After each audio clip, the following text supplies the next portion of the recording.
मीठी आवाज़ जो अब कभी सुनाई नहीं देगी, लेकिन हाँ उनके जो गीत हैं वो कभी भी उनका जिसे कहा जाए उनको सुनना उनके फैंस बंद नहीं करेंगे। वो मीठी आवाज़ हमेशा कानों में गूंजती रहेगी। आज दुखद खबर ये मिली है और पूरे बॉलीवुड में, पूरे देश में जिसे कहा जाए कि एक शोक की लहर है, क्योंकि पंकज उधास सिर्फ ऐसा नहीं है कि किसी एक तरीके के श्रोताओं को। उदित नारायण जाने माने सिंगर हमारे साथ जुड़ रहे हैं। उदित जी, आज मुझे लगता है कि एक बहुत बड़ा नुकसान अगर मैं कहूँ गायकों की दुनिया में तो रियली बहुत बड़ा ही नुकसान है।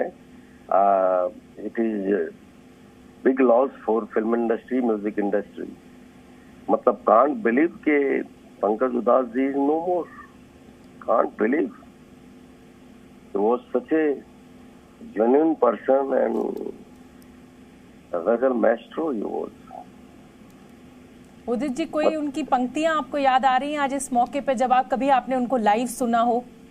अरे एक से उन्होंने गाने गाए हैं, एक से गजल गाए हैं, बहुत सारे पॉपुलर गाने हैं। सोने जैसा रंग है तेरा, चांदी जैसे बाल से लेके एक से गाने गाए हैं। और हम लोग तो स्ट्रगल कर रहे थे तब से, वो टॉप पे थे और एक से गाने सुनता था उनकी और एडमायर करता था।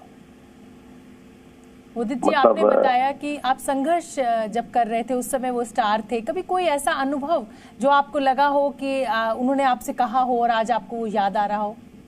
जी, जब मैं, आप यकीन नहीं करेंगे, कई बार उनसे मुलाकात हुई। उसके बाद फंक्शन में, शोज में, एक बार कयामत से कयामत तक हिट हुई थी 1988 में।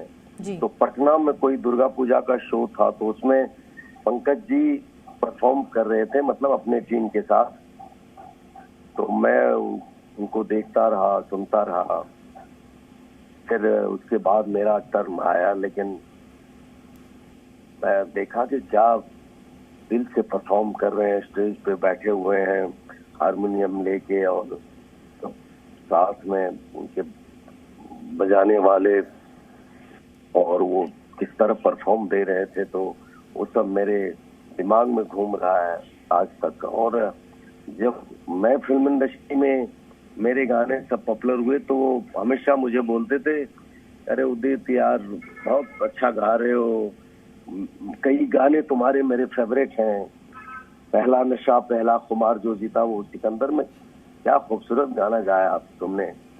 तो मैं बड़ा सोच में पड़ जाता था कि जिन सिंगरों को मैं हमेशा सुना हूँ, उन्होंने इतना जबरदस्त काम किया अपने लाइफ में। बिल्कुल उदित जी, और ये समझा जा सकता है, और जाहिर सी बात है आप तो उनसे पर्सनली कई बार मिले हैं।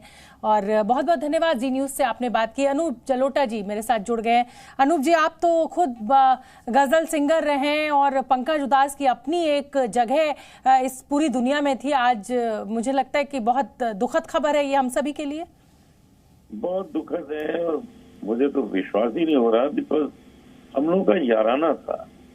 मैं, पंकज और तलत अजीज, हम तीन दोस्त मिला करते थे, आपस में बैठते थे, महफिलें करते थे, खाना पीना होता था। हम लोग का चाइना गार्डन जो रेस्टोरेंट है वो फेवरेट हुआ करता था, वहाँ हम जाते थे। तो मुझे बहुत ही ज्यादा दुख है। मैं इतना ही कहूँगा कि ये जो नुकसान है ये मेरा तो है ही, लेकिन म्यूजिक वर्ल्ड का, गजल वर्ल्ड का भी बहुत बड़ा लॉस है। उसके जाने से एक वैक्यूम जो आ जाता है ना, सच में है, क्योंकि वो मिठास, वो दर्द, वो सरलता, वो परफेक्ट फीलिंग, वो सारा कुछ पंकज में था और हम कभी उसको भूल नहीं सकेंगे। बहुत बड़ा नुकसान है हमारा। बहुत बहुत धन्यवाद अनूप जी, आपने जी न्यूज़ से बात की। जाहिर सी बात है, जैसा कि अनूप जलोटा से हमने आपकी बात करवाई, उदित नारायण जी को आपने सुना। ये जिसे कहा जाए कि ये ऐसा नुकसान है जिसकी कोई भरपाई नहीं है। वो आवाज़ की मिठास, वो दर्द जो पंकज उधास की गज़लों में उनके श्रोता महसूस करते थे, वो शायद अब कभी आगे नई गज़लों के रूप में सुनने को नहीं मिलेगा, लेकिन पुरानी गज़लें हैं जिनको सुनकर पंकज उधास को कभी भूला नहीं जा सकता। Z News.